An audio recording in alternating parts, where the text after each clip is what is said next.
மே 2025 துவங்கியுள்ளது. இது தமிழகத்தின் பல பகுதிகளுக்கும் பரவியுள்ளது.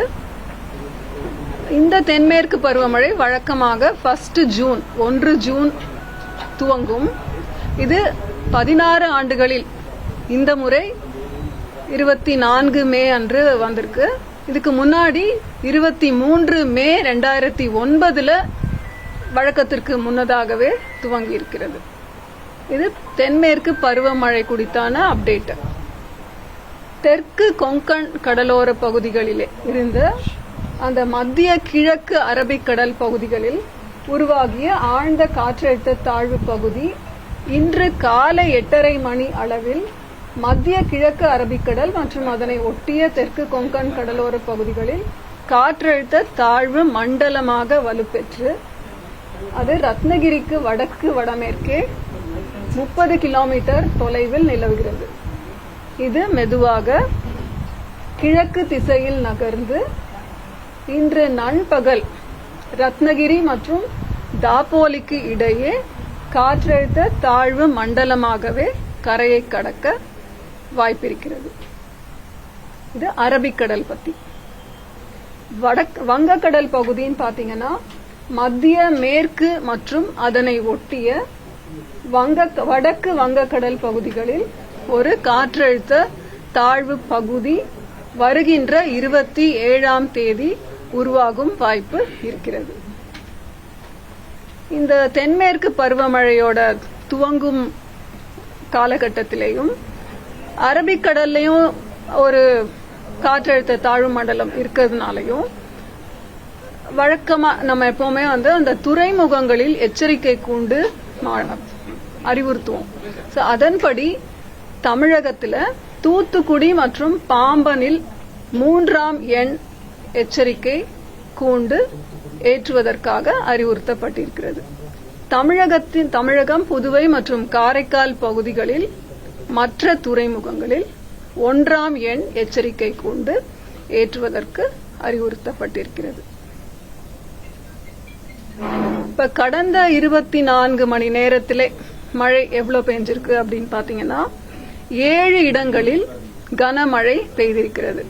அதுல அவலாஞ்சி அப்படின்ற இடத்துல நீலகிரி மாவட்டத்துல 11 சென்டிமீட்டர், பந்தலூர்லயும் அதே அளவு, தேவாலால 8 சென்டிமீட்டர், சின்னக்கல்லாறுல 9 சென்டிமீட்டர், திருநெல்வேலி மாவட்டத்துல பாத்தீங்கன்னா ஊத்து, நாலுமுக்கு, நாகப்பட்டினத்துல 7 centimetre.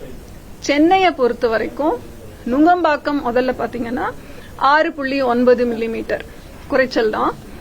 மீனம்பாக்கத்துல 3 centimetre.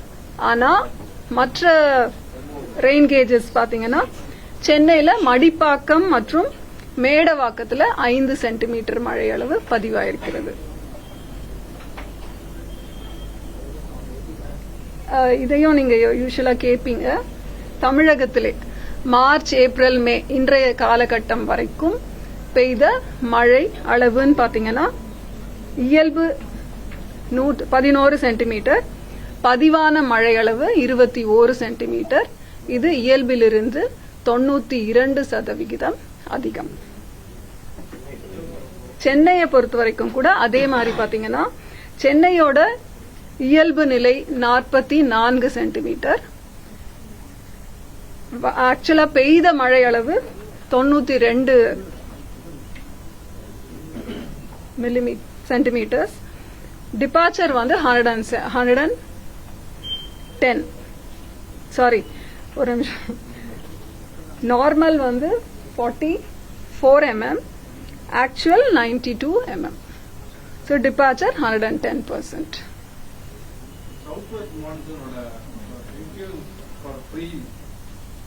South west மான்சூனோட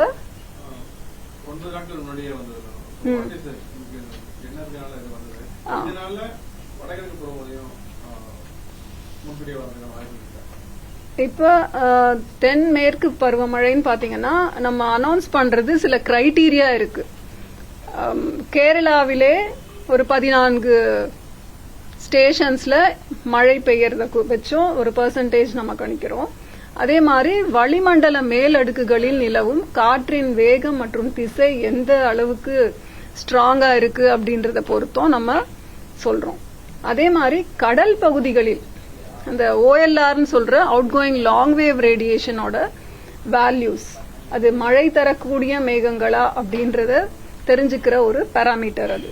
so இதுவையும் சேர்த்து எல்லா பாராமீட்டர் சேர்த்து தான் நம்ம வந்து கண்காணிச்சுட்டே இருக்கும் பொழுது இது வழக்கத்தை விட முன்பாகவே துவங்குகிறதா அப்படின்ற நமக்கு அறிகுறிகள் தென்படும். இப்பவே வந்து நம்ம வடகிழக்கு பருவமழை பத்தி சொல்றது கடினம்.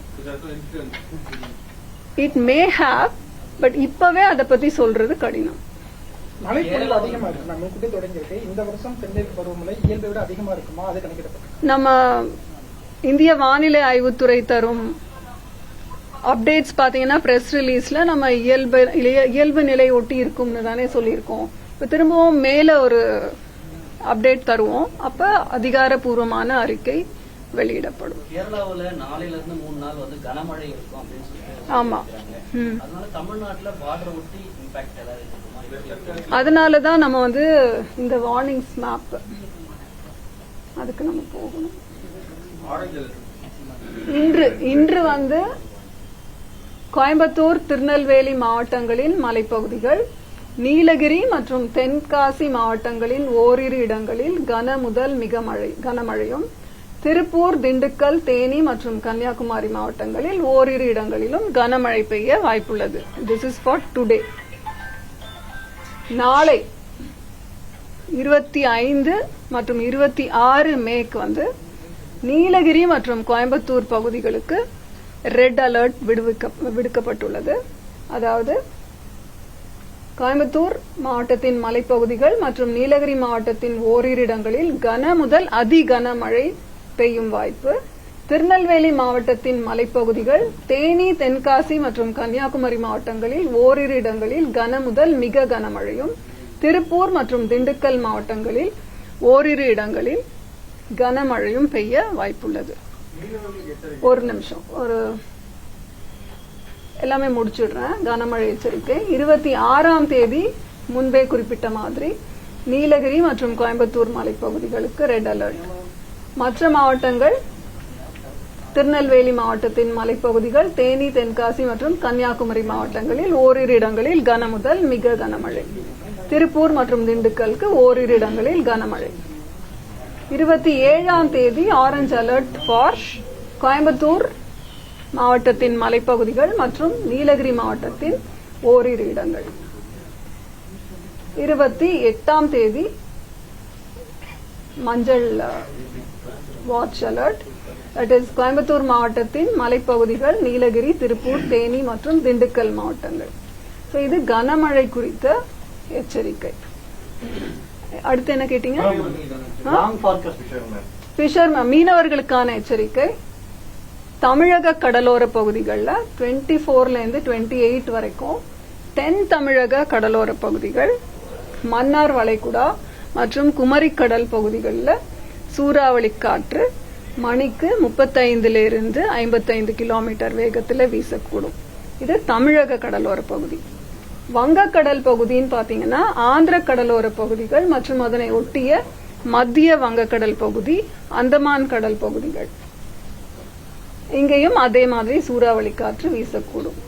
அரபிக்கடல் பகுதிகளுக்கு 24 28 மே வரைக்கும் மீனவர்கள் செல்ல வேண்டாம் என்று அறிவுறுத்தப்பட்டிருக்கிறார்கள். இதன் காரணமாக துறைமுக எச்சரிக்கை அண்ட் தென்மேற்கு பருவமழையின் காற்றின் வேகத்தினாலையும் சூறாவளி காற்று வீசும் வாய்ப்பு இருக்கிறதுனால இந்த துறைமுகங்கள்ல, தூத்துக்குடி மற்றும் பாம்பன் துறைமுகங்கள்ல 3ஆம் எண் எச்சரிக்கை கூண்டு ஏற்றுவதற்கு அறிவுறுத்தப்பட்டிருக்கிறது. தமிழகம், புதுவை மற்றும் காரைக்கால் பகுதிகளின் மற்ற துறைமுகங்களுக்கு 1ஆம் எண் எச்சரிக்கை கூண்டு ஏற்றுவதற்கு அறிவுறுத்தப்பட்டிருக்கிறது. மேடம், லாங் பாட்காஸ்ட பொறுத்த வரைக்கும் இப்ப வரைக்கும் நமக்கு வெஸ்டர்ன் காட்ஸ்ல சுத்தி இருக்கிற டிஸ்ட்ரிக்ட் மட்டும்தான் மழை பெய்யுது. அதை தாண்டி மற்ற இடங்கள்லயும் லேசானது முதல் மிதமான மழை பெய்து கொண்டிருக்கிறது. உள் மாவட்டங்கள்ல வர வரைக்கும் அந்த விருதுநகரோ இல்ல மதுரையோ அதை ஒட்டி இருக்கு, வெஸ்டர்ன் காட்ஸ் ஒட்டி இருக்கிற அந்த உள் மாவட்டங்கள்ல மழை பெய்யறதுக்கு வாய்ப்பு இருக்கா? சென்னையில நேற்று நைட்டு ஒரு பெரிய மழை பெஞ்சிருக்கு. பெரிய மழைன்னா மிதமான மழை.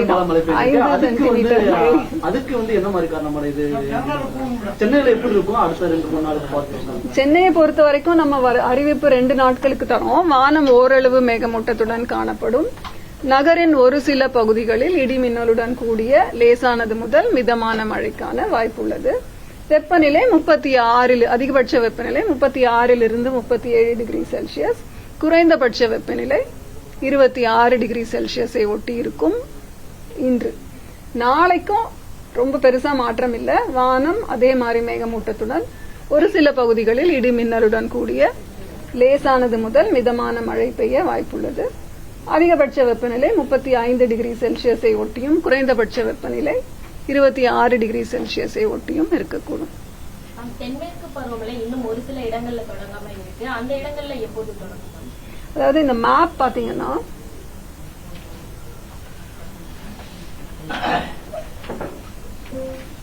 இப்ப நம்ம மான்சூனோட பரவி இருக்கிற நிலை பாத்தீங்கன்னா கர்நாடகத்தின் ஒரு கோஸ்டல் கர்நாடகா வரைக்கும் கவர் பண்ணியிருக்கோம். தமிழ்நாட்டுல தர்மபுரி மற்றும் சென்னை வரைக்கும் கவர் ஆயிருக்கு. சில இடங்கள்ல குறைவான மழை பெய்திருக்கு, 2 மில்லிமீட்டர்ஸ் அந்த மாதிரி எல்லாம் பெய்திருக்கு. பட் நம்ம இதுவரைக்கும் மழை பெய்ததுனால தமிழ்நாடு நீலகிரி மாவட்டத்துல அந்த ஏரியால ஒரு பரவலாக ஒரு மழை பெய்த காரணத்தினால மான்சூன் அந்த கர்வ், அட்வான்ஸ்மெண்ட் கர்வ் நம்ம அது வரைக்கும் எடுத்துட்டு போயிருக்கோம். இன்னும் நிறைய இருக்கு இல்லையா, it will rain. Nilgiri, Coimbatore மாவட்டங்களுக்கு அடுத்த 2 நாட்களுக்கு அதிக கனமழைக்கான எச்சரிக்கை கொடுக்கப்பட்டிருக்குது. காற்றினுடைய வேகம் அப்படிங்கறது அந்த பகுதியில எப்படி இருக்கும்?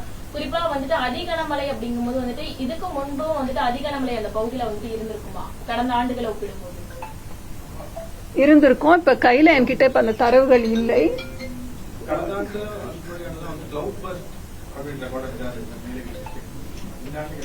கிளவுட் அதெல்லாம் உடனே வருமானது இப்ப சொல்ல முடியாது. கிளவுட் பர்ஸ்ட் டெபினிஷன் இருக்கு இல்லையா, 100 மில்லிமீட்டர்ஸ் per hour. ஒரு மணி நேரத்துல 10 சென்டிமீட்டர் மழை பெய்தால் அது கிளவுட் பர்ஸ்ட்னு சொல்லுவோம்.